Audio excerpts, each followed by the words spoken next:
हरे कृष्णा। आप सभी का स्वागत है आज के सत्र में। ओम अज्ञानतिमिरन्धस्य ज्ञानाञ्जनाशलाकाय चक्षुरुन्मिलितं येन तस्मै श्रीगुरुवे नमः। श्रीचैतन्यमनोभीष्टं स्थापितं येन भूतले स्वयं रूप कदा मह्यं ददाति स्वपदान्तिकं। नमो विष्णुपदाय कृष्णपृष्ठाय भूतले श्रीमते भक्तिवेदान्त स्वामिनिति नामिने। नमस्ते सरस्वते देवे गौरवाणी प्रचारिणे निर्विशेष शून्यवादी पाश्चात देश तारिणे। हे कृष्णा करुणा सिंधु दीनबंधु जगतपते गोपेश गोपिका कांत राधा कांत नमोस्तुते। तप्त कांचन गौरांगी राधे वृंदावनेश्वरी वृषभानुसुते देवी प्रणमामि हरिप्रिये। वाञ्छाकल्पतरुभ्यश्च कृपा सिन्धुभ्यैव च पतितानं पावनेभ्यो वैष्णवेभ्यो नमो नमः। श्री कृष्ण चैतन्य प्रभु नित्यानंद श्री अद्वैत गदाधर शिवासादि गौर भक्तवृंद। हरे कृष्णा कृष्णा कृष्णा हरे हरे, हरे राम राम राम हरे हरे। तो हम लोग जो है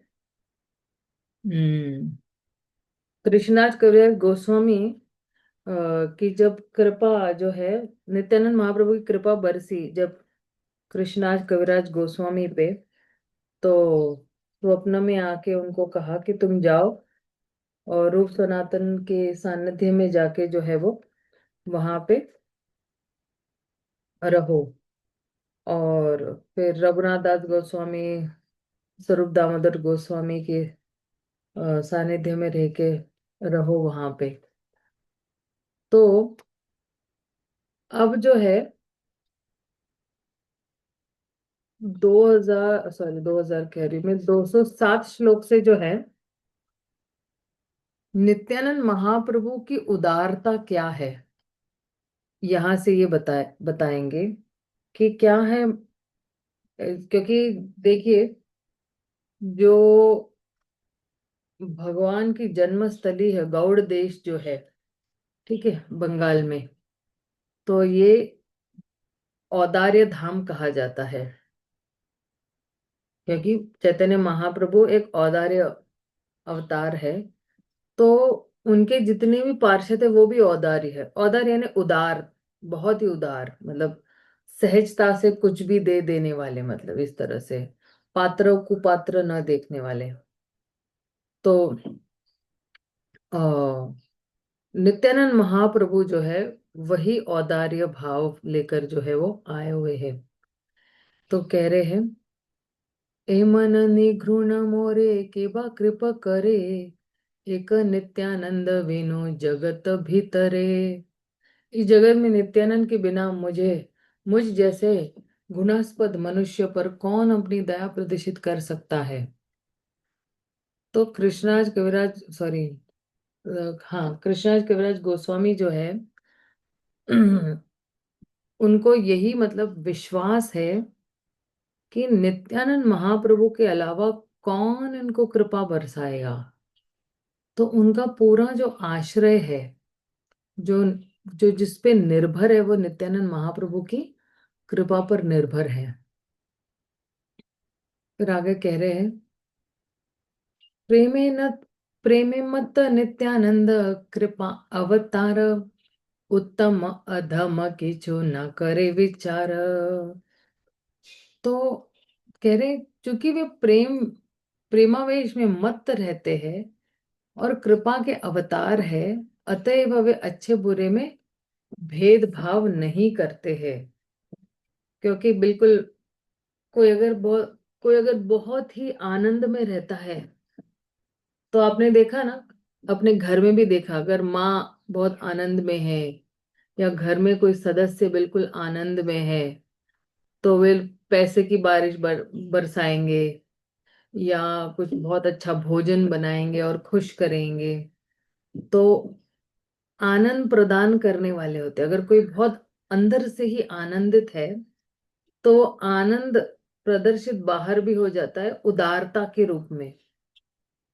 तो क्योंकि नित्यानंद महाप्रभु भगवत प्रेम में इतने ओतप्रोत है, और कहते हैं ना कि कृपा के अवतार है, तो इसलिए, क्योंकि जो कोई भी भगवत प्रेम से ओतप्रोत रहता है ना, मतलब भगवान का प्रेम उस व्यक्ति के हृदय से छलकते रहता है निरंतर, तो फिर वो व्यक्ति जो है वो पात्र को पात्र नहीं देखता है, भेद, वो अच्छे बुरे का भेदभाव नहीं करता है।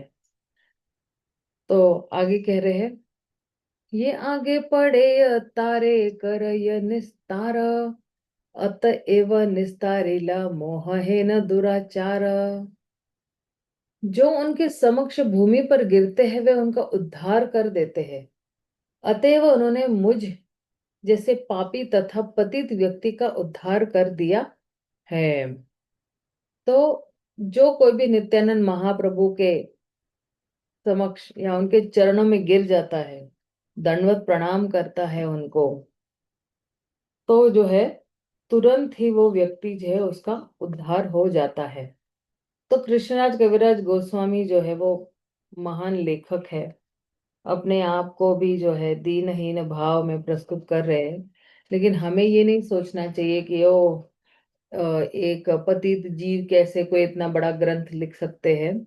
ये जो है लेखक की विनम्रता है कि वो अपने आप को अयोग्य समझ रहे हैं इस लेख को लिखने के लिए। और आप देखना, बारंबार कृष्णदास कविराज गोस्वामी पूरे चैतन्य चरितामृत में ये अपनी दीनहीन अवस्था जो है, या जो है ना अपनी पतित, मतलब कहते हैं ना कि तथाकथित पतित अवस्था है, नहीं पतित, लेकिन ऐसे वो अपने आप को पतित मान रहे, और बार बार इसका प्रदर्शन करेंगे या बार बार इसको दोहराएंगे, कि बार बार अपने आप को यही महसूस करवा रहे चैतन्य चरितामृत लिखते हुए कि मैं पतित हूँ, मैं योग्य नहीं हूँ ये लिखने के लिए, मैं पतित हूँ, मैं योग्य नहीं हूँ लिखने के लिए, इस तरह से। तो ये विनम्रता की बहुत बड़ी निशानी है कि कोई भी वक्ता हो, लेखक हो, प्रचारक हो, इस आंदोलन में या कोई भी पोस्ट पोजीशन पे हो, उस व्यक्ति को यही समझना चाहिए कि हम जो है योग्य नहीं है, लेकिन भगवान की कृपा से जो है कुछ हमें प्राप्त हुआ है, नित्यानंद महाप्रभु की कृपा है, चैतन्य महाप्रभु की कृपा है, तो वो सारा श्रेय जो है वो गुरु परंपरा को देते हैं। आगे क्या कह रहे हैं यहाँ पे, मोपा पृष्ठे आनी लेन श्री वृंदावन, मोह है न अध में दिल श्री श्री रूप चरण। यद्यपि मैं पापी हूँ और अत्यंत अधम हूँ, फिर भी उन्होंने मुझे श्री रूप गोस्वामी के चरण कमलों का आश्रय प्रदान किया है। तो आप सोचिए कि कृष्णा कविराज गोस्वामी कहते कि मैं पापी हूँ, मैं अधम हूँ, लेकिन फिर भी नित्यानंद महाप्रभु ने किनके चरण कमलों में आश्रय प्रदान करवाया है? श्री रूप गोस्वामी के। और फिर आगे क्या कह रहे हैं, श्री मदन गोपाल श्री गोविंद दर्शन, कही बार योग्य ना है ये सब कथन। तो कह रहे मैं भगवान मदन गोपाल तथा भगवान गोविंद के दर्शन के विषय में ये सारे गोपनीय शब्द कहने के योग्य नहीं हूं। कह रहे भगवान के बारे में मैं कुछ भी कहने के लिए योग्य नहीं हूं। वृंदावन पुरंदर श्री मदन गोपाल, रास विलास साक्षात व्रजेंद्र कुमार। वृंदावन के प्रमुख आचार्य विग्रह भगवान मदन गोपाल रास नृत्य के भोक्ता है और व्रज राज के साक्षात पुत्र है। ब्रजराज के साक्षात पुत्र हैं। श्री राधा ललिता संगे रास विलासना मन मथ रूपे हार प्रकाश। वे श्री राधा रानी श्री ललिता अन्यों के साथ रास नृत्य का आनंद लेते हैं। वे कामदेवों को भी कामदेव के रूप में अपने आप को प्रकट करते हैं। फिर आगे क्या कह रहे हैं?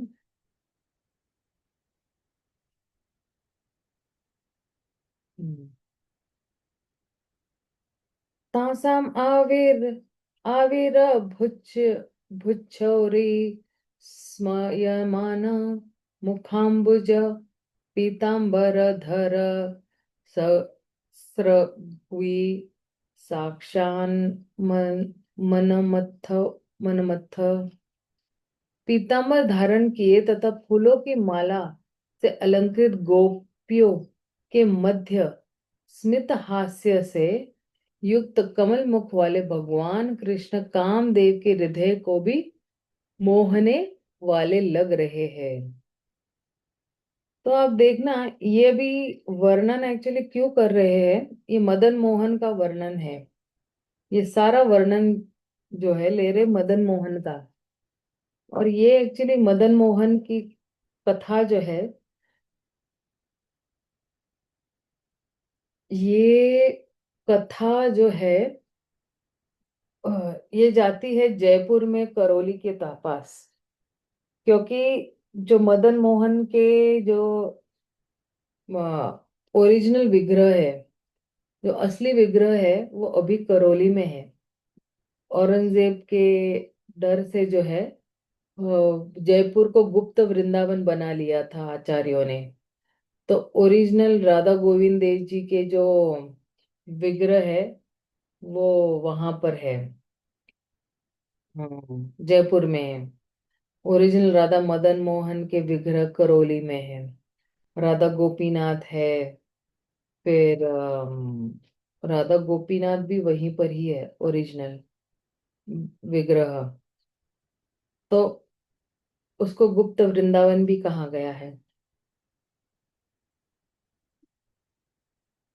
तो कह रहे हैं, क्योंकि ये वर्णन जो है वो सारा कृष्ण का वर्णन है, तो तात्पर्य में जो है प्रभुपाद कहते हैं कि ये श्लोक भागवतम से लिया गया है। भगवान का पूरा सुंदर मतलब मदन मोहन की सुंदरता का वर्णन किया गया। स्वमाधुर्ये लोके रमन करे आकर्षण दुई पाशे राधा ललिता करे न सेवन। उनके दोनों और राधा तथा ललिता सेवा करते हैं। इस तरह वे अपनी माधुरी से सबके हृदयों को आकृष्ट करते हैं। भगवान जो है सबको आकर्षित करते हैं। नित्यानंद दया मोरे तारे देखाइल श्री राधा मदन मोहन प्रभुर करिया। प्रभु नित्यानंद की कृपा से, सॉरी, प्रभु नित्यानंद की कृपा ने मुझे भी मदन मोहन का दर्शन कराया और श्री मदन मोहन को मेरे प्रभु तथा स्वामी के रूप में मुझे प्रदान किया। तो अब देखना, नित्यानंद महाप्रभु की कृपा से श्री श्री राधा मदन मोहन के दर्शन हुए इनको, और श्री मदन मोहन को मेरे प्रभु तथा स्वामी के रूप में प्रदान किया। मतलब अब हो गया क्या कि मदन मोहन हो गए श्रील कृष्णराज कविराज गोस्वामी के स्वामी। हम्म। ये एक और सिद्धांत यहाँ पे स्थापित हो रहा है कि जब तक, क्योंकि हम लोग रूपानुग है ना, हमारा जो गौड़ जो अपना आंदोलन है या गौड़ीय परंपरा है, श्रील प्रभुपाद कहते हैं हम सब रूपानुगा है। अब आप देखिए कि हमारे श्री गुरु की कृपा होगी तो प्रभुपाद की कृपा होगी, प्रभुपाद की कृपा होगी तो फिर श्रील भक्ति सिद्धांत ठाकुर की कृपा होगी, और इन सब की कृपा पहुंचते पहुंचते श्रील रूप गोस्वामी तक पहुंच जाती है। अब श्रील रूप गोस्वामी की अगर कृपा है तो फिर जो है शुद्ध भक्त में वो बात है या वो शक्ति है कि वो योग्यता नहीं होने पर भी जो है हमें जो है भगवान के दर्शन कराती है। अहेतु की कृपा, कोई हेतु नहीं है इसके अंदर। तो कभी कभी जो है हालांकि ये तो कृष्णाज कविराज गोस्वामी की बहुत विनम्रता है कि मैं योग्य नहीं हूं, फिर भी मुझे जो है मुझे दर्शन मिले हैं गोविंद देव जी की। मैं तो बहुत ही अधम हूँ, मैं बहुत ही गिरा हुआ व्यक्ति हूँ, ये सब जो विनम्रता के शब्द है हालांकि। लेकिन हमारे लिए ये है कि हमारी जो परंपरा है ना वो बहुत ही विख्यात परंपरा है। और ये हमारी परंपरा में जितने भी आचार्य है ये सारे शुद्ध भक्त है। अब अगर ये चाहे तो ये हमें जो है भगवान के दर्शन करा सकते हैं। तो इन सभी आचार्यों के साथ एक संबंध जोड़ना वो भी एक बहुत विशेष भाग है भक्ति का। कि ये जितने भी संत हैं या जितने भी आचार्य है हमारे अम, परंपरा में, ये सारे आचार्य जो है ये अकेले ही सक्षम है। लेकिन ये श्रेय किसको देना चाहते हैं? ये श्रेय देना चाहते हैं अपने पूर्व आचार्य को ना। तो अगर हम बहुत प्रामाणिक भक्त है या एक प्रामाणिक शिष्य है तो हमारे गुरु में भी जो है वो शक्ति है जिसके माध्यम से वो हमें भगवान के दर्शन करा सकते हैं। लेकिन उसके लिए योग्यता यही है कि हम एक प्रामाणिक भक्त बने। और एक प्रामाणिक भक्त बनने के लिए उसके लिए हमें अभ्यास करना पड़ेगा। नित्य अभ्यास या नित अभ्यास, रोज अभ्यास करना पड़ेगा। और जैसे जैसे हम रोज अभ्यास करेंगे, है ना, रोज भगवान के नामों का जप करना, भगवत गीता पढ़ना, भागवतम पढ़ना, चैतन्य चरितामृत पढ़ना, तो क्या होगा कि हमारा जो बहुत सारा भौतिक अज्ञान है वो दूर हो जाता है एक तो। और हमें पता चल जाता है कि हमारे में और भगवान के बीच में क्या संबंध है। तो अज्ञानता दूर हो जाएगी तो संबंध ज्ञान जो है वो स्थापित हो जाएगा। और हमें पता है कि मदन मोहन जो है, श्री श्री राधा मदन मोहन जो है वो संबंध विग्रह है। और श्रील सनातन गोस्वामी जो है वो जो है संबंध आचार्य है। और ये जो संबंध स्थापित होना है भगवान से, या जो एक इसको कहते हैं ना कड़ी जोड़ना, ये कड़ी जोड़ने का काम जो है वो हमारे आचार्यों ने किया हुआ है। और ये आचार्य ने किसके माध्यम से किया हुआ है? विग्रह के माध्यम से। तो अब देखना, प्रत्येक आचार्यों ने हमें एक विग्रह दिए हुए हैं। मदन मोहन है, राधा गोविंद देव जी है, राधा गोपीनाथ है, राधा माधव है। तो जब किसी आचार्य को भगवान देने होते हैं तो वो घर घर जाके नहीं देते हैं। तो उस गांव में, उस शहर में या उस अ, जिले में या उस एरिया में एक कॉमन विग्रह दे देते हैं जिसके माध्यम से सभी लोग उस मंदिर में आके उस विग्रह की सेवा करते हैं। ये पहले भी शायद मैंने दोहराया हुआ है लेकिन फिर से मैं दोहरा रही हूँ कि एक ये जो विग्रह है, आप यही समझ लो कि आचार्य ने हमें ये विग्रह जो है वो भेंट रूप दी हुई है। और अगर कोई निरंतर इन विग्रहों की सेवा करने का अभ्यास करता है, रोज रोज रोज विग्रह की सेवा करना। विग्रह की सेवा भी बहुत प्रकार की हो सकती है। जैसे आप विग्रह की सेवा केवल दर्शन लेकर भी कर सकते हो। आप रोज कहते एक हाजिरी लगाते हो मंदिर में कि भाई हमें जो है भगवान के दर्शन करने हैं, और मैं भगवान का दास हूँ। और जैसे एक मालिक के पास अगर नौकर जाता है तो फिर आज्ञा आज्ञा लेता है कि अच्छा आपको क्या चाहिए, आज्ञा दीजिए, आज मैं वही कार्य करूंगा। तो ये एक्चुअली एक दास और स्वामी का एक बहुत प्रेम भरा संबंध है। तो केवल दर्शन लेने जाना, फिर दर्शन से आज्ञा लेना, फिर अंदर हृदय से कुछ प्रकट होगा, भगवान कुछ आदेश देंगे, उस पे चलना है। तो कभी कभी विग्रह की सेवा जो है वो कुछ चीजें लाके भी हो सकती, कोई फल ला रहा है, कोई फूल ला रहा है, कोई जल ला रहा है, कोई दूध ला रहा है, कोई घी ला रहा है, कोई अ, शहद ला रहा है ना, अभिषेक के लिए चाहिए, तो कोई वस्त्र का दान कर रहा है, कोई आभूषणों का दान कर रहा है, कोई जो है भगवान के लिए भेंट में कुछ ऐसे अमूल्य वस्तुएं लेकर आते हैं अपनी जो है क्षमता के हिसाब से। तो भगवान जो है ये आदान प्रदान देख रहे हैं कि इस व्यक्ति को अपना सब कुछ जो है मुझ पर नौछावर करने की इच्छा है। ये इसके पास जो कुछ भी है वो मेरे पास लेके आ रहा है। तो शुरू होता है धीरे धीरे, पत्रम पुष्पम फलम तोयम से, और फिर थोड़ा थोड़ा लेवल हमारा बढ़ते जाता है इस तरह से।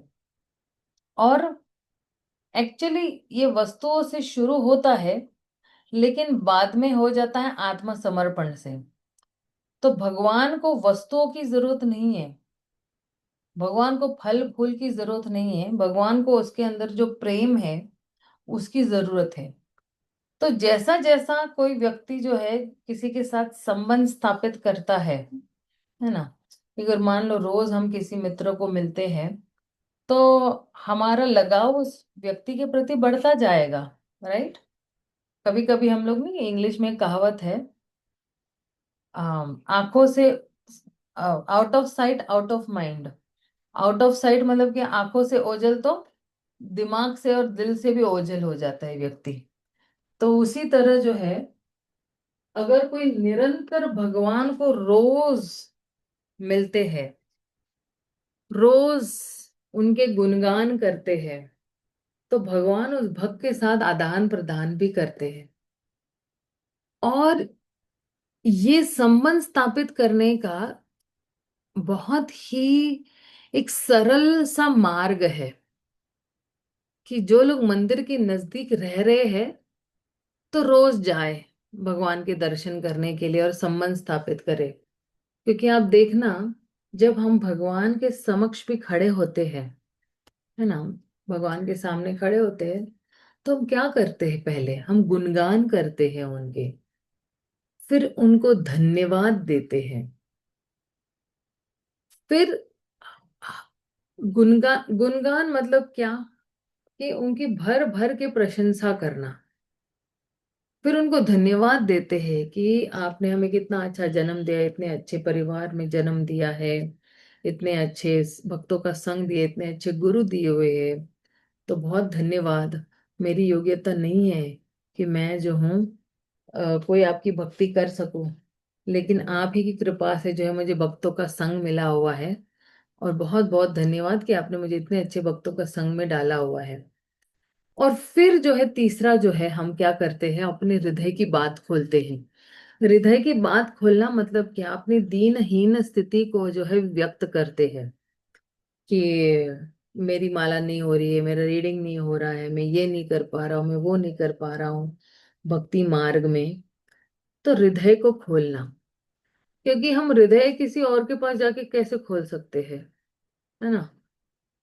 बाहर वालों को उस पास अगर हृदय खोलेंगे तो वो लोग हम पे हंसेंगे, लेकिन भगवान हम पे हंसने वाले नहीं है।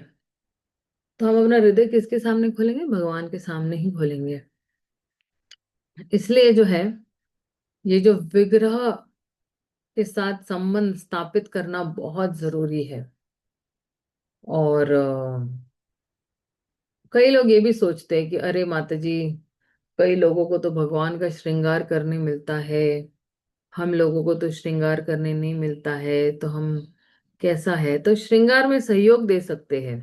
जैसे भगवान की श्रृंगार के लिए क्या क्या सामग्री लगती है, कपड़े लगते हैं, जो है आभूषण लगते हैं, और बहुत सारी चीजें लगती है ना, विग्रह सेवा में।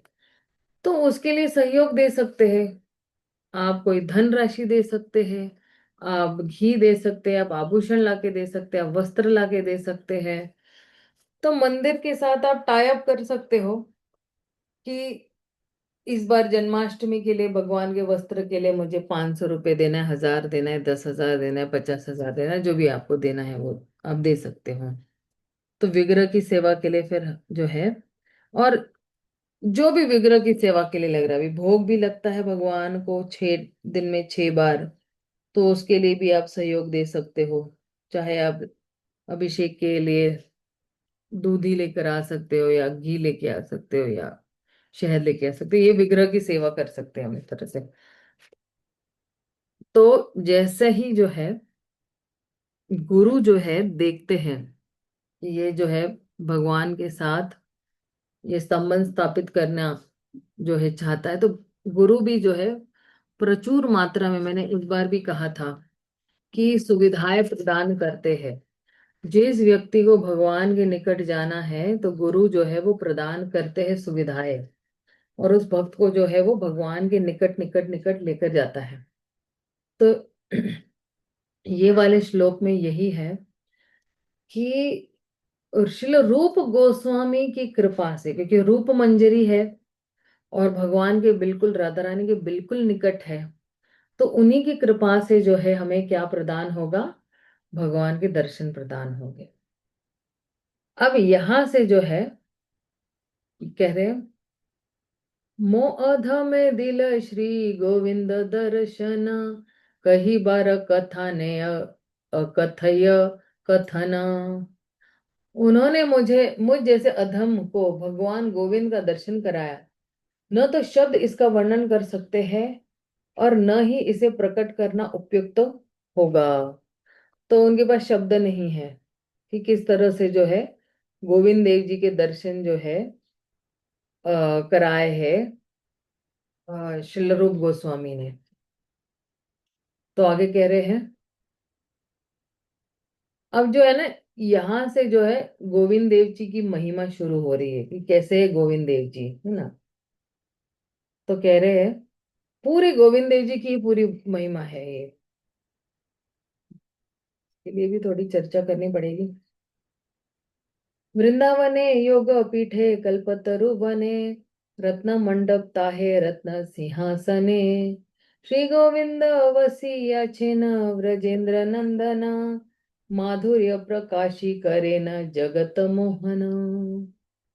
कल्पतरुओं के वन के मध्य वृंदावन के प्रमुख मंदिर में रत्नों से बनी वेदी पर ब्रजराज के पुत्र भगवान गोविंद रत्नों से सिंहासन पर जो है पर बैठे हुए हैं, और अपनी पूर्ण महिमा तथा माधुरी को प्रकाश करते हुए संपूर्ण जगत को मोहित कर रहे हैं।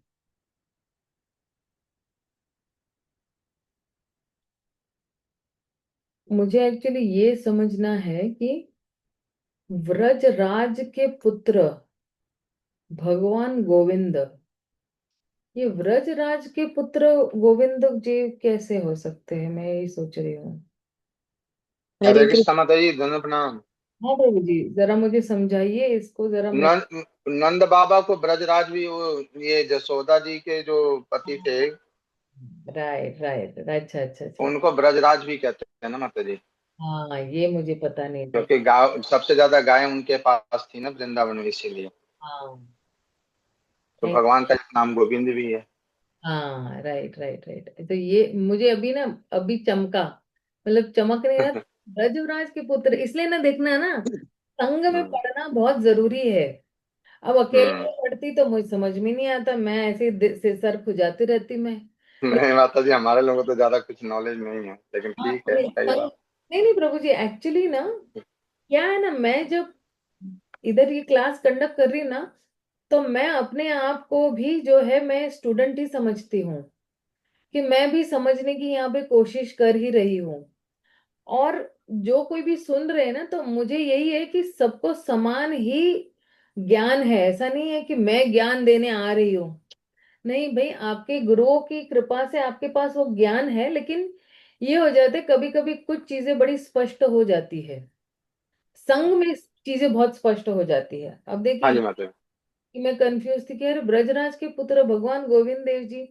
अभी हमारे को तो ये पता है ना कि भगवान कृष्ण तो उनके ऊपर कोई है ही नहीं। फिर अब मुझे हम्म। पता चला अच्छा ब्रजराज के पुत्र अपने नंद बाबा है। ठीक है। तो फिर जो है कह रहे हैं अच्छा, ये वाला जो है ना श्लोक, इसमें ये हम लोग ने एक भजन गाते हैं, अगर आपको पता है, वृंदावन रम्य स्थान दिव्य चिंता मणि धाम रतन सिंह रतन। रतन बेदीर हाँ। तो रतन मंदिर। हाँ, तो ये इस तरह से है। मनोहर। हाँ। तो रतन बेदीर मनोहर। तो देखिए ठीक है। मंडप भी रत्न वाला है, और सिंहासन भी मंडप वाला है, और जो योग पीठ है एक्चुअली, है ना, तो ये योग पीठ भी जो है ये वृंदावन ही है। और फिर जो पेड़ पौधे हैं वो कल्पतरु है। और पूर्णतया भगवान की महिमा वहां पे जो है वो प्रदर्शित होती है। महिमा और माधुरी दोनों प्रकाशित होते हैं। और ये सारा जो चीज है ये किसको मोहित कर रहे हैं? पूरे जगत को मोहित कर रहे हैं। तो आप सोचिए, अगर कोई साधारण व्यक्ति एक सिंहासन पर बैठा हुआ है ना, तो वो नहीं मोहित कर रहा है। लेकिन भगवान जब बैठे हुए हैं कल्प वृक्षों के मध्य में एक रत्न के सिंहासन पर, और उनकी महिमा और माधुरी जो है इतनी पूर्णतया वो जो है वो प्रकाशित हो रही है, तो पूरे जगत को जो है वो मोहित कर रही है। ये केवल ये जो गुण है या ये आकर्षण करने वाला जो अ, नजरिया है भगवान का, या ये एक साइड या पहलू है, ये केवल जो है वो भगवान कृष्ण के पास ही है, बाकी किसी और के पास नहीं है।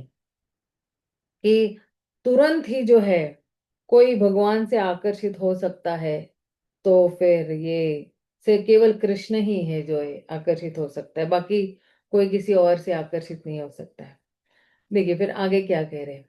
वामपाचे श्री राधिका सखी गण संगे रसिकादि लीला प्रभु करे कतर रंगे। उनकी बाई और श्रीमती राधा रानी तथा उनकी निजी सखियां हैं। भगवान गोविंद उनके साथ रास लीला तथा अन्य अनेक लीलाओं का आनंद लेते हैं। यार ध्यान, यार ध्यान निज लोके करे पद्मासना अष्टादशाक्षर मंत्रे करे उपासना। अपने लोक में कमल आसन पर बैठे हुए ब्रह्मा जी सदैव उनका ध्यान करते हैं, और अष्ट दशाक्षर यानी 18 अक्षरों वाले मंत्र से उनकी पूजा करते हैं। अब ये मंत्र कौन सा है 18 अक्षरों वाला? तात्पर्य में दिया है माता जी। तात्पर्य में दिया है कि अच्छा ठीक है। ब्रह्मा जी अपने लोक में वहां के निवासियों के साथ भगवान गोविंद के स्वरूप अर्थात कृष्ण की पूजा 18 शब्दों वाले मंत्र से करते हैं, जो इस प्रकार है। क्लीं कृष्णाय गोविंदाय गोपीजन वल्लभाय स्वाहा। ये अगर कोई ब्राह्मण दीक्षित है ना, तो गायत्री मंत्र में एक्चुअली ये मंत्र का उच्चारण करते हैं। जिन लोगों ने एक प्रामाणिक गुरु से दीक्षा ले रखी है और जो दिन में 3 बार गायत्री मंत्र का जप करते हैं, वे इस 18 अक्षर वाले अष्टाक्षर मंत्र को जानते हैं। ब्रह्मलोक तथा उससे नीचे वाले लोकों के निवासी इस मंत्र का ध्यान करते हुए गोविंद की पूजा करते हैं। ध्यान तथा कीर्तन में कोई अंतर नहीं है, किंतु वर्तमान युग में इस ग्रह पर ध्यान करना संभव नहीं है। अतएव हरे कृष्ण जैसे मंत्र का जोर जोर से उच्चारण करने के साथ ही अष्टादश अक्षर मंत्र का मंद उच्चारण करने की संस्तुति की जाती है। ब्रह्मा जी सर्वोच्च लोक ब्रह्मलोक या सत्य लोक में रहते हैं। हर लोक का एक अधिष्ठाता देवता होता है। जैसे सत्यलोक के अधिष्ठाता देवता जो है वो ब्रह्मा जी है, इस तरह स्वर्ग के इंद्र, सूर्यलोक के सूर्यदेव विवस्वान अधिष्ठाता देव है। हर लोक के निवासियों तथा अधिष्ठाता देवताओं को ध्यान या कीर्तन द्वारा गोविंद की पूजा करने की संस्तुति की जाती है। तो सोचिए, ब्रह्मा जी भी जो है इस मंत्र पर जो है वो अष्टदाक्षर पर जो है वो क्या कर रहे हैं, वो ध्यान कर रहे हैं। और अगर आप इस मंत्र को देखोगे, कृष्णाय गोविंदाय गोपीजन वल्लभाय स्वाहा, तो एक, ये गोपाल मंत्र कहलाता है माता जी। हाँ ये गोपाल मंत्र है, हमारे जो है गायत्री में ये गोपाल मंत्र है। ठीक है। तो जिन लोगों का बहुत अच्छा सौभाग्य प्राप्त हुआ है, तो वो जो है, अच्छा, अब इस पे भी हल्की सी जिस तरह चर्चा कर लेते हैं। अ, थोड़ा ये चर्चा एक्चुअली मैं कल करूंगी कि किस तरह से जो है हरे कृष्ण महामंत्र जो है वो गायत्री से भी ऊपर है। तो अगर मान लो कोई कहता है ना कि भाई मेरी तो ब्राह्मण दीक्षा नहीं हुई, और अब जो है, या किसी की मृत्यु हो जाती है ब्राह्मण दीक्षा लेने से पहले ही, राइट, तो क्या उसको भगवतधाम प्राप्त नहीं हो सकता है क्या? प्रश्न ये भी हो सकता है। तो इस पे थोड़ी जरा कल ज्यादा चर्चा करेंगे, ताकि किस हम जो है दूसरों को ये बात बता भी सकते हैं कि तुम मायूस मत हो। कभी कई लोगों को है ना ब्राह्मण दीक्षा लेने की बड़ी बड़ी जल्द रहती है, या थोड़ा उनको जो है जल्दी जल्दी लेना होता है, लेकिन हम उनको समझा सकते हैं कि किस तरह से जो है हरे कृष्ण महामंत्र, उसके लिए एक्चुअली ना पूरा समझाना पड़ेगा मुझे कि क्यों जो है हरे कृष्ण महामंत्र और गायत्री मंत्र में क्या अंतर है। गायत्री मंत्र किस तरह से जो है हमें सहयोग देता है, और गायत्री मंत्र भी जो है इम्पोर्टेंट है, अगर लेकिन नहीं है तो फिर क्या है, ये सब ना कल जरा चर्चा करेंगे। क्योंकि ये एक बहुत ही महत्वपूर्ण जो है सिद्धांत हमें समझने की जरूरत है भक्ति मार्ग में। और इसके लिए जो है हम लोग परम पूज्य महानिधि स्वामी महाराज की एक किताब है गायत्री मंत्र, उसकी सहायता से जो है हम थोड़ा समझने की प्रयास करेंगे। तो हम जो है वो कल मिलते हैं। अभी हमारा अगले क्लास का वक्त होने आया है। किसी को अगर कुछ पूछना है तो आप पूछ सकते हो। हरे कृष्णा। सादर प्रणाम माता जी, पांचांग प्रणाम माता जी, बहुत बहुत धन्यवाद। बहुत सुंदर वो था आज का सत्र। माता जी आपने बताया जैसे ये जो प्रयोजन आदि देव है हमारे गोपीनाथ जी, इनके मैं भूल रही हूँ इनका मतलब किसके विग्रह हैं, ये सेवित विग्रह किस आचार्य के हैं? श्यामानंद पंडित। श्यामानंद भाई बिल्कुल हटके है ना माता जी, वो सनातन गोस्वामी और वो तो याद रहते हैं, क्या नाम हम्म है, हम्म और मधु गोस्वामी तो याद रहते हैं सॉरी, ये याद। श्यामानंद पंडित नहीं है, मधु पंडित है। सॉरी सॉरी सॉरी, मधु मधु, पंडित। हाँ हाँ यस यस माता जी, मधु पंडित, हाँ यस। मधु पंडित है। जी जी, ठीक है माता जी, धन्यवाद। कल मैं ना जरा बता दूंगी जितने भी सप्त देवालय है ना हमारे, जी जी माता जी। जी।